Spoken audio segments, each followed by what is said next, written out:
My name is Fonda Yeager. I'm 42 years old. On the morning I lost my job, the first thing I did was call my family. My mom said 4 words. "We'll figure it out." She said them flat, like a weather report, then asked whether she should contact the bank, about the mortgage. Not about me. My sister's first words. "That's really inconvenient." My brother didn't pick up. I sat on my kitchen floor in Columbus, Ohio, and waited. For a text, a callback, anything. I thought about what I had paid for over 11 years. My parents' mortgage, my sister's car insurance, my brother's phone bill. $2,800 every single month for 132 consecutive months. Over $369,000. And when I needed my family for the first time, I got 94 days of silence. Not one call, not one text, not one "have you eaten?" Before I tell you what happened on day 95, if this story is making you feel something, please hit like and subscribe. Drop a comment and tell me where you're watching from and what time it is there. I want to know. Now let me take you back to where this started. Glenbrook, Ohio is the kind of town where everyone knows what year your parents graduated from the high school on Route 7. Population just over 8,000. 2 traffic lights. 1 grocery store. The closest Target is 40 minutes away. I grew up in a blue ranch house at the end of Maple Creek Road. My parents, Dennis and Carol, had the kind of life that looked stable from the outside. Dad worked maintenance at a paper mill for 23 years. Mom worked the front desk at a dental practice 3 days a week. They owned their home. They had a real number in their savings account. Then, in 2008, my dad hurt his back. A warehouse shelf came down during a routine run. He had surgery. Then another. The mill let him go 6 months later. His disability benefit came in at roughly 40% of his former salary. The savings account started moving in one direction. I was 26 that year, living in Columbus, working my way up through data and analytics at a logistics firm, logging long days, building something that looked like a future. By the time I turned 31, I had crossed into 6 figures. First person in my family to do it. Mom called the evening I told her. I remember exactly where I was, standing in my kitchen, eating leftovers out of the container. "Could you help us out a little?" she said. "Just for a while, until things stabilize." I said yes. Of course I said yes. They were my parents. My dad's back would never fully be right again. The mortgage was due on the 1st of every month. I had the money. I said yes. And the 1st of every month became a different kind of day for the next 11 years. Let me give you the numbers. Because the numbers matter. $1,400 a month toward my parents' mortgage. That was the starting point. The bank had flagged them for a higher payment bracket after 2 missed installments. I stepped in. Then came Brianne, my older sister, 38 now, married to Kyle, 2 kids. Her car insurance had lapsed. The premium to re-enroll came with penalties on top. "Just until I get back on my feet," she said. $600 a month, insurance, registration renewals, gas on bad months. Then Marcus, my younger brother. 35 now, but he was 24 when this started. His phone plan was about to be cut off. $400 a month became the standard. His phone, the streaming subscriptions that accumulated and never quite went away. And then there was the category I came to think of as miscellaneous. Every year brought something. Mom's dental work when her own coverage ran out. Brianne's car registration, 3 separate years. Marcus's traffic fine in 2019. The water heater at my parents' place that failed in February of 2021. $400 a month, on average, for the unexpected. $2,800. Every month. For 11 years. I didn't add it to a total until I had nothing else to do but sit at my kitchen table in the dark. $369,600. That number stopped being abstract when I typed it. I watched the cell populate, and I just sat there. I never built a real retirement account. I hadn't taken a vacation in 3 years. But every first of the month, the money left my account. Not once in 11 years did it not. I want to be honest about something. I'm not telling this story as someone who had no part in how it went. I could have asked questions. I could have set a time limit. In 2017 I tried. Marcus had asked for an extra $200 a month. Online courses, he said. He was going to get certified. I had questions. I asked Carol first, whether he'd actually enrolled, whether there was a real program. Her voice shifted in about 4 seconds. "Do you not care about your brother's future?" she said. "He's trying. He's really trying." I said I just wanted to understand the plan. "Your father and I have sacrificed everything for this family. I didn't expect this from you." I paid the extra 200. Marcus enrolled in nothing. The charge ran for 8 months before I cut it without saying a word. That was the pattern. Every time I raised a concern, the conversation moved immediately to Carol's sacrifice, to what it would mean if I stopped caring, to what the family would think of me. Dennis would go quiet on the other end, and I would feel the weight of a silence I didn't know how to carry. I learned the rule fast. Questions cost more than money. There was one other thing I didn't know until later. When Carol talked about me to Patrice and others in the extended family, she framed my contributions as something I did willingly, proudly even. "Fonda loves helping the family," she'd say. "It's just who she is." No one in the extended family knew the real number. Carol had made sure of that. Not until the morning I pressed send. By last September, I had been at the same company for 9 years. The performance review I received that month was the best of my career. My manager used words like exceptional and indispensable. I led a team of 6. I had built the entire analytics infrastructure for a mid-sized logistics firm from the ground up over nearly a decade. It was mine in every way that mattered, and my savings account held $22,000. For a 42-year-old with a 6-figure salary, that number should have been larger. I knew it. Every time I opened the account on my phone, I did the quiet math. 5 months of expenses, maybe 6 if I stripped back. I told myself I'd build it after the year-end bonus, after the holidays, after things settled. The last time I'd bought something purely for myself, not for Thanksgiving hosting, not for a family visit, just for me, was 14 months prior, a single blazer on clearance. In October, word started moving through the office. The parent company was restructuring. Nobody knew which divisions. I heard consolidation in a Thursday meeting. The following week, I caught headcount reduction mentioned in the hallway outside the HR suite, in the way people say things they hope nobody catches. I was not worried. I had the review on file. I had 9 years of institutional knowledge. I had built the systems the company ran on. I did not look at the 22,000 again. I told myself it would be fine. I was wrong about that. Wednesday, 9:47 in the morning. An HR coordinator I'd met twice sent a calendar invite with a 15-minute window. No subject line, just my name and a conference room number. I walked in and found 2 people I barely recognized, a senior HR lead and someone from the parent company. "We're eliminating your position due to a structural reorganization," the HR lead said. "This is not a performance issue." I remember every word, not because I was recording anything, because the brain does that, holds the exact sentence that ends something. By noon, 40% of my department was gone. I found out when I walked back to my desk and the chairs around me were empty.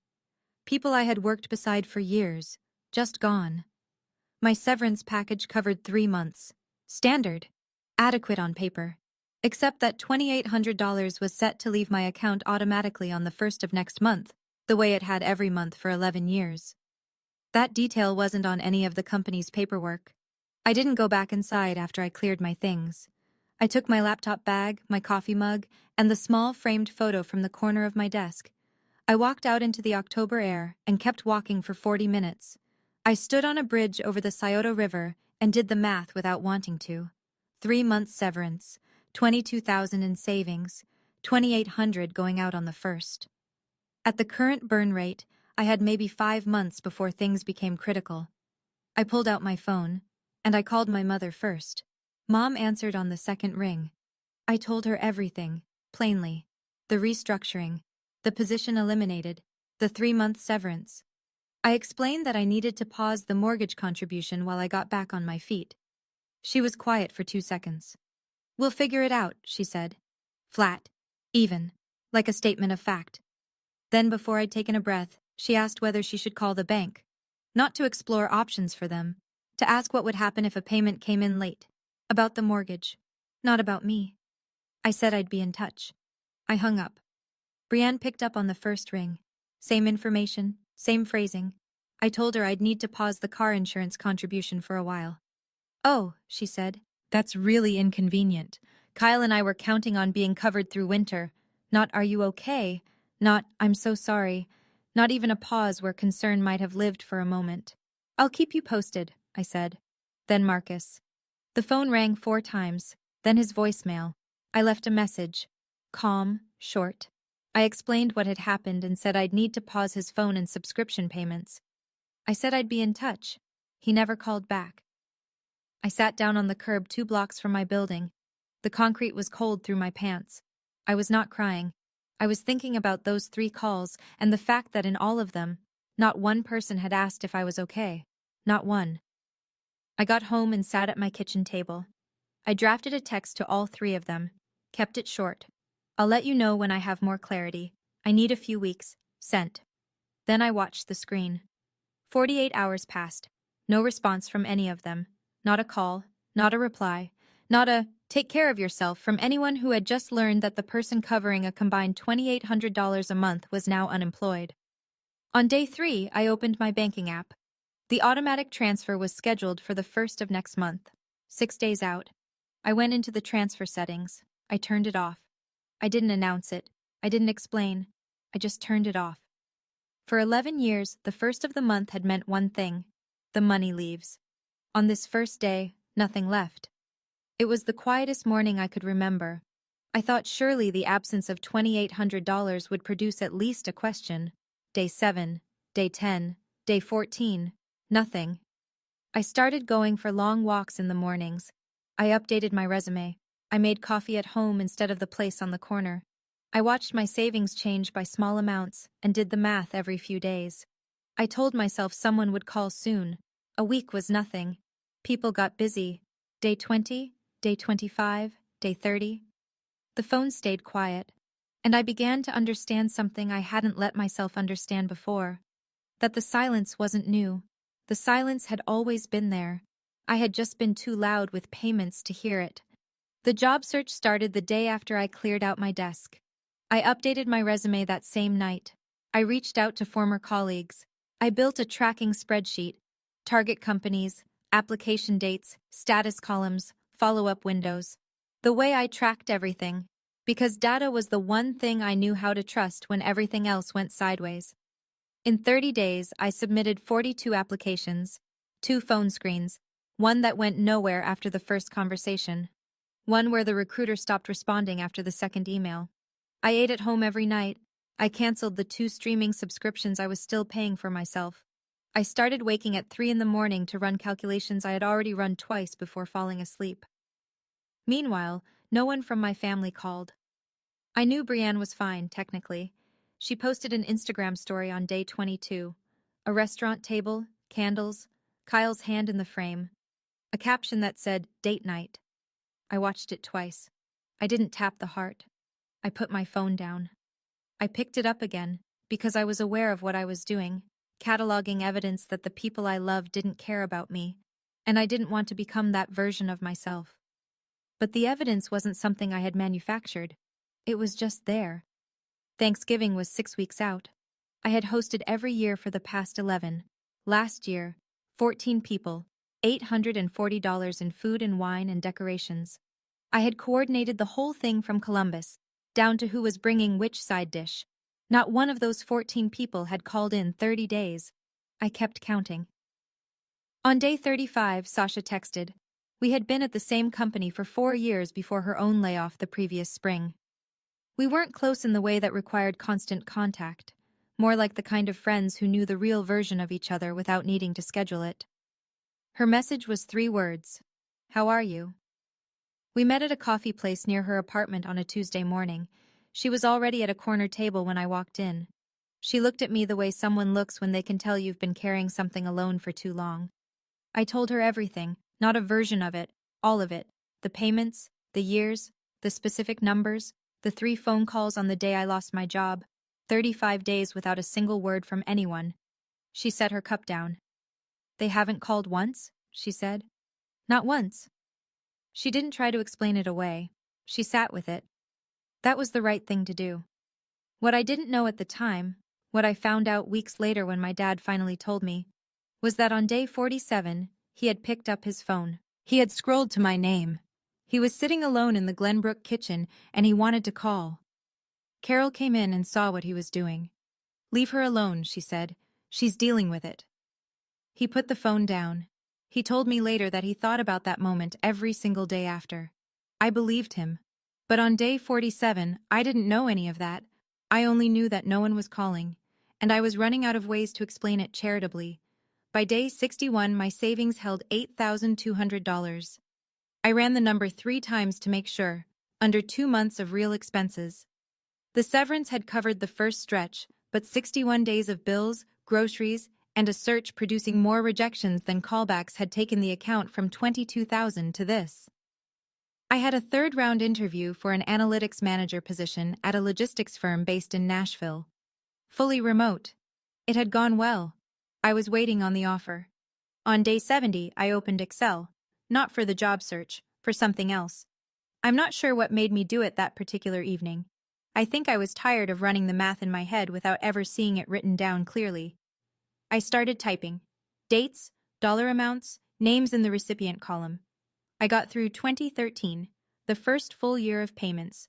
The total for that year alone, $33,600. I added 2014, same number. Then 2015.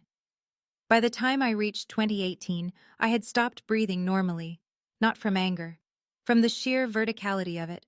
11 years of monthly loyalty rendered as a column of numbers on a screen, consistent and quiet and completely invisible until this moment. I saved the file. I closed the laptop. I didn't know yet what I would do with it. I hadn't even consciously decided to do anything. But something had shifted in the act of building it. The kind of shift that doesn't move back. 80 days. I want you to sit with that for a second. 80 days. And I hadn't heard my mother's voice, my sister's voice, or my brother's voice. Not once. I was building a spreadsheet at my kitchen table, watching my savings drop, wondering if I had imagined 11 years of payments into thin air. If you've ever been the one who held everything together, and then felt everyone go quiet the moment you couldn't, hit subscribe right now. Because what I did next wasn't dramatic, it wasn't loud, and it changed everything. I'll be right back with the rest of the story. The offer came on day 91, analytics manager, fully remote, a mid-size freight and logistics company based in Nashville. Base salary, $128,000 a year. More than I'd been earning at the job I'd lost. I read the offer letter twice. Then I signed it and returned it the same afternoon. I didn't call anyone. I didn't text my family. For 11 years, every piece of good news, promotions, raises, new opportunities, had made its first stop at Glenbrook before it went anywhere else. This time I held it quietly, just for myself, for a full day before I told Sasha. She said, "I knew it."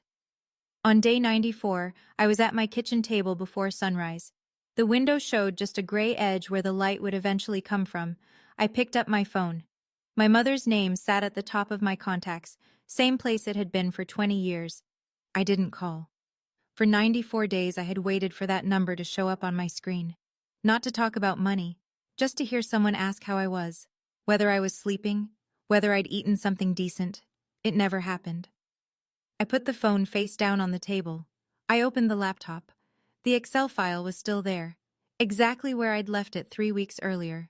I had a new job, income starting in less than 2 weeks, and a decision to make that had nothing to do with any of that. I opened the file. I went to the last row. I ran the sum formula one more time. $369,600. Then I started building the fourth column. It took 3 days to make it complete. I went back through 3 years of bank statements on the app, then downloaded PDFs from the years before that. The institution kept records further back than most people think. Every transfer was there, date, amount, and whatever I had written in the memo field. I built the file with 4 columns: date, recipient, amount, reason. The reason column was the one that cost me something to read back. Not because I'd editorialized, I hadn't. I copied the exact words each person had used when they asked. Mom and Dad, mortgage payment. Brienne,